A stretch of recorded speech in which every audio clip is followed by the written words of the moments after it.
మీరు చేసే investment amount ని బేస్ చేసుకుని 15 ఇయర్స్ లో మీ కార్పస్ ఎంత అవుతుందో చూద్దాం. మీరు గనక మంత్లీ 5,000 గనక 15 ఇయర్స్ పాటు ఒక 12% రిటర్న్ వచ్చే చోట గనక ఇన్వెస్ట్ చేసినట్లయితే మీరు ఇన్వెస్ట్ చేసే అమౌంట్ వచ్చి 9 లాక్ అయితే మీ కార్పస్ 23 లాక్. అదే మీరు మంత్లీ 10,000 గనక 15 ఇయర్స్ పాటు 12% రిటర్న్ వచ్చే చోట ఇన్వెస్ట్ చేయడం వల్ల మీరు ఇన్వెస్ట్ చేసేది 18 లాక్ అయితే మీ కార్పస్ 47 లాక్.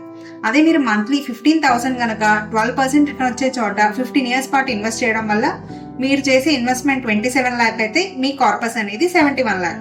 అదే మీరు మంత్లీ 20,000 గనక 15 ఇయర్స్ పాటు ఒక 12% రిటర్న్ వచ్చే చోట ఇన్వెస్ట్ చేయడం వల్ల మీరు ఇన్వెస్ట్ చేసే అమౌంట్ 36 లాక్ అయితే మీ కార్పస్ 95 లాక్.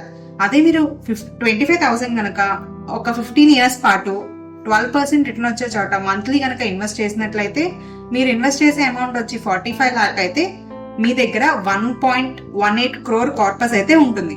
సో మీరు మంత్లీ ఎంత ఇన్వెస్ట్ చేస్తున్నారో కామెంట్ సెక్షన్ లో పింక్ చేయండి. Thanks for watching. వీడియో నచ్చితే లైక్ చేయండి, మా ఛానల్ కి సబ్స్క్రైబ్ అవ్వండి, ఇంకా మీ ఫ్రెండ్స్ తో షేర్ చేయండి.